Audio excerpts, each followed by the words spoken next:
Un homme a versé du sable dans l'océan pour fabriquer un pays. Il avait une constitution, une monnaie, un drapeau. Il lui manquait seulement une chose, la permission d'exister.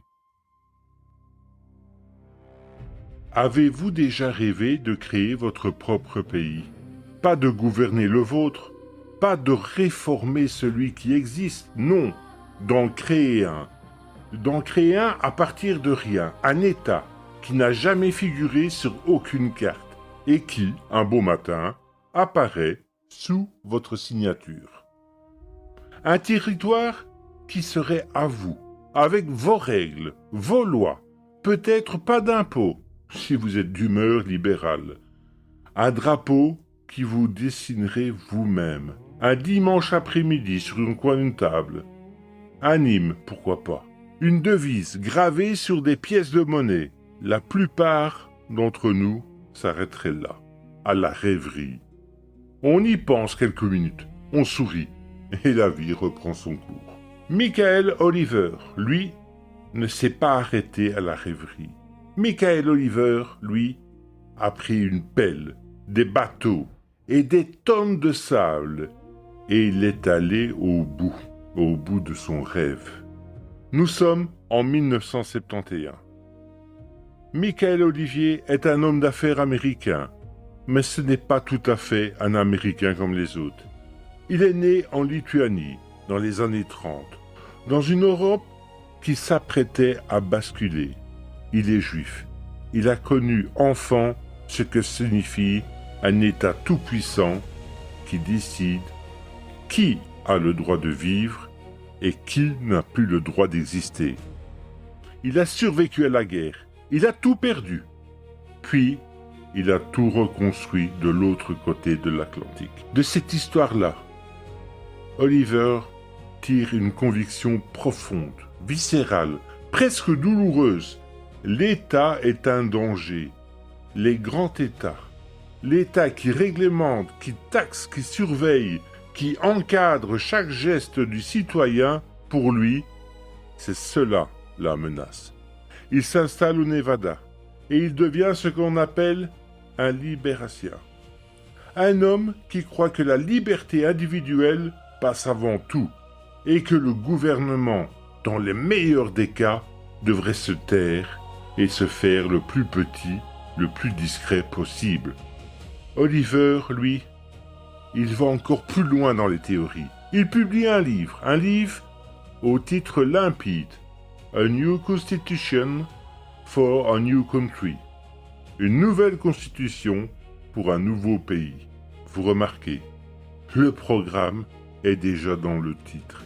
Il ne dit pas « réformons un pays », il dit non, « créons un pays neuf, un pays vierge, sans passé, sans bureaucratie héritée dans cette dette ancienne, un pays qui partirait d'une page blanche où les hommes, libres comme il dit, construiraient leur destin sans qu'aucun fonctionnaire ne vienne leur dicter leur conduite. Le projet est écrit. La doctrine est posée. Il ne manque plus qu'un détail, un tout petit détail. Il lui manque le territoire. Et c'est ici que l'histoire devient extraordinaire. Car tout est déjà pris sur la planète. Chaque parcelle de terre ferme appartient à quelqu'un. On relève d'un drapeau, figure d'un traité. Comment trouver un sol qui n'appartient à personne en 1971? Oliver cherche. Il étudie des cartes. Et son regard finit par s'arrêter sur un point minuscule, perdu dans l'immensité du Pacifique Sud, au large des îles Tonga.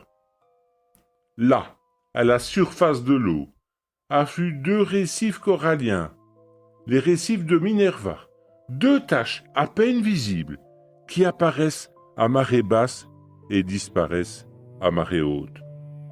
Personne n'y vit, personne n'en veut. Personne ne les revendique sérieusement, officiellement. Dans les textes, ils n'appartiennent à personne.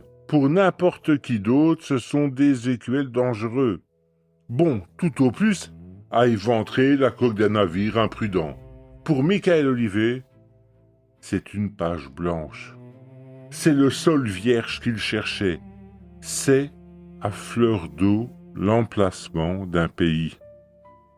Reste un problème de taille. Un récif qui disparaît sous les vagues, ce n'est pas vraiment un territoire. On ne plante pas un drapeau sur quelque chose que la mer recouvre 2 fois par jour. Alors Oliver fait quelque chose que peu d'hommes ont osé dans l'histoire. Il décide de le fabriquer, la terre, lui-même. Il affrète des bateaux, il les charge de sable, de tonnes et des tonnes de sable prélevés en Australie, et il les envoie déverser leur cargaison sur les récifs du Minerva. Imaginez la scène. Au milieu de nulle part, sous le soleil du Pacifique, des navires qui vomissent leur sable dans l'océan, jour après jour. Les récifs grossissent. Ils s'élèvent, ils émergent, enfin pour de bon, et au-dessus de la ligne de marée, 2 petits îlots artificiels sortis des flots par la seule volonté d'un homme. Et sur un de ces îlots tout neufs, Michael Olivier plante un drapeau. Le 19 janvier 1972, il proclame solennellement la naissance d'un État souverain, la République de Minerva. Et tout y est, tout. Il a une constitution, celle qu'il avait écrite dans son livre. Il a un drapeau, bleu et or, un flambeau doré sur front d'azur. Il a une devise. Il a un conseil provisoire de gouvernement. Il a même une monnaie. Des pièces sont frappées en argent à l'effigie de Minerva, avec une déesse et la date de la fondation. De vraies pièces que l'on peut tenir dans le creux de sa main. Sur le papier, sur le métal, dans les symboles, la République de Minerva existe. Elle a tous les attributs d'une nation. Mais regardez bien, et regardez ce qui lui manque. Il a un drapeau, mais il n'y a personne pour le saluer. Il y a une monnaie, mais il n'y a aucun commerce où la dépenser. Il y a une constitution, mais il n'y a pas de citoyens pour s'y soumettre. Il y a un gouvernement, mais il gouverne 2 tas de sable battus par le vent. Et surtout, il manque une chose qu'aucun sable du monde ne peut fabriquer, la reconnaissance. Aucun autre pays sur la Terre ne dit oui, la République de Minerva existe. Or, un État que personne ne reconnaît, c'est comme une promesse que personne n'entend. Mais il y a pire. Il y a quelque chose que Michael Oliver, dans tous ses calculs, dans tous ses plans, n'avait pas prévu. Il n'avait pas prévu le roi du Tonga. À quelques centaines de kilomètres de là règne le royaume de Tonga, l'un des dernières monarchies du Pacifique, et sur le trône un homme, Tufaiu Tupu IV. C'est un colosse, au sens propre comme au figuré, un roi imposant, fier, attaché à chaque parcelle de son archipel. Et voilà qu'on vient lui rapporter une nouvelle pour le moins singulière. Sire, des étrangers ont surgi sur les récifs de Minerva. Ils y ont versé du sable, ils ont planté un drapeau et ils ont proclamé une république. Là, devant votre porte, le roi convoque ses conseillers. Il déroule la carte. Il pose le doigt sur ces 2 récifs soudain habités, soudain peuplés d'un drapeau inconnu, à portée de ses propres côtes. Et là, où Michael Oliver voyait une page blanche, le roi, lui, voit tout autre chose. Il voit une provocation.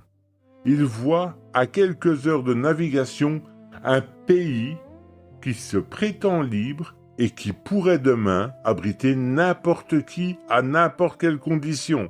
et cela, le roi du Tonga ne peut l'accepter. Sa décision est prise, et elle ne traîne pas. Le 15 juin 1972, le roi en personne prend la mer. Il s'embarque avec une troupe, un orchestre, oui, un orchestre, et met le cap sur Minerva. C'est une expédition royale, presque une parade, mais le message qu'elle porte ne souffre d'aucune ambiguïté. Les hommes débarquent sur l'îlot de sable. Ils s'avancent vers le mât.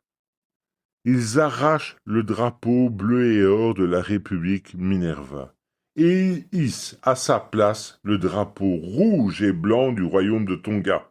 Quelques jours plus tard, le royaume proclame officiellement l'annexion des récifs Minerva. Ce n'est plus une république. Minerva n'est même plus rien du tout.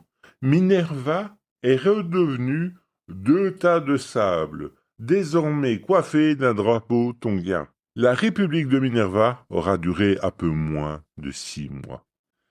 6 mois, le temps d'écrire une constitution, de frapper des pièces, de coudre un drapeau, le temps de croire sincèrement qu'on peut faire surgir un pays de l'océan à la seule force de sa volonté et de quelques gagaisons de sable. Et puis la mer a repris ses droits. Les récifs artificiels peu à peu se sont érodés. Le sable patiemment déversé est maintenant reparti, grain après grain, dans les courants du Pacifique. Aujourd'hui, il ne reste de la République de Minerva que des pièces de collection, une constitution oubliée et le souvenir de cet homme qui voulut s'offrir un pays. Car voilà ce que Michael Oliver avait oublié, lui qui avait tout prévu, tout dessiné, tout calculé. Un pays, ce n'est pas un drapeau, ce n'est pas une monnaie, ce n'est même pas un morceau de terre. Un pays, c'est d'abord un regard, le regard des autres qui acceptent de dire « oui, tu existes ». On peut acheter du sable, on peut affréter des bateaux, on peut graver des pièces, on peut coudre des drapeaux, mais ce regard-là, cette reconnaissance, ce simple consentement à exister, cela, jamais ne s'achète. Et c'est sans doute là la leçon que nous murmure depuis le fond du Pacifique. La très brève et très étrange, la très oubliée République de Minerva. À très bientôt pour des nouvelles murmures de l'histoire.